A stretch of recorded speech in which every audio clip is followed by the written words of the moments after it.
Hi, Rhema.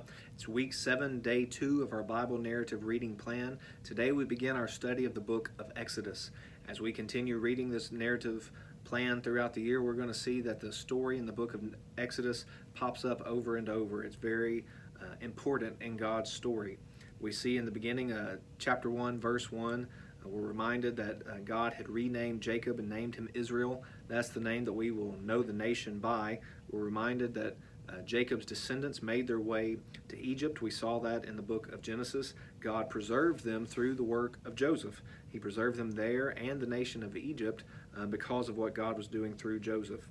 But there arises a new king over the land of Egypt. And this new king, this new Pharaoh, doesn't know Joseph. He didn't know him, and he doesn't know how God preserved the nation of Egypt through Joseph. And so he is scared of the people being there. He thinks that they're going to rise up and overpower them. And so he says, let's deal shrewdly with them. Let's work them very hard. They're already slaves, but let's work them even harder. And we see that that's a picture of suffering and sin, that as the book of Exodus points us forward to our coming salvation through Jesus Christ, it reminds us that we will always suffer in our sin before God's redemption, before God's salvation comes. So God's people are suffering greatly there in Egypt under the oppression of Pharaoh. But then Pharaoh decides that he is going to command that all Hebrew boys born, that they be killed. This is in order that they won't all rise up and grow up and fight in an army against him. But notice in verse 15, the mention specifically by name of these two Hebrew midwives. You have, verse 15 of Exodus 1, Shiphrah and Puah.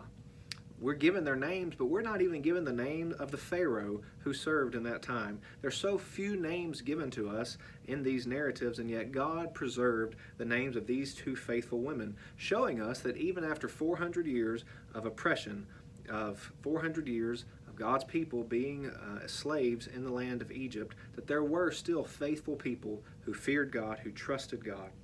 And so these two Hebrew midwives, they believed God, they trusted God, and they did not comply with the king's command.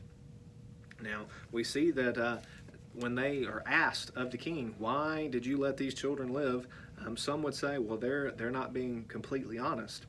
But we're not told everything that they say in this conversation with Pharaoh, and the narrator of the book is clearly commenting favorably upon what they have done. He's not trying to work out our every ethical dilemma, but he's recording the faithfulness of these two women, and he mentions it twice, that they have feared God, that they've been faithful, and they've done what God has asked them to do. And then we see in the beginning of chapter 2, verses 1 through 10, the birth of Moses. Moses being a pivotal figure in the Bible, we see him pop up over and over in God's story. Even long after his death, he is referenced. But we see in the birth of Moses the miraculous deliverance of Moses.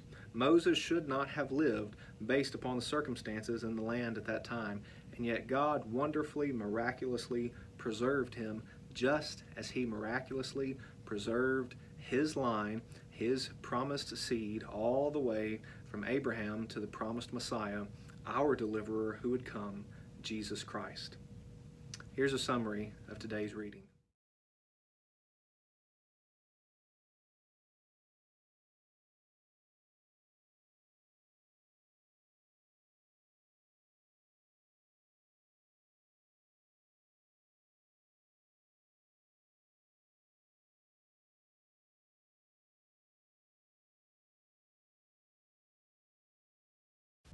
For more information, go to tunemyheart.org.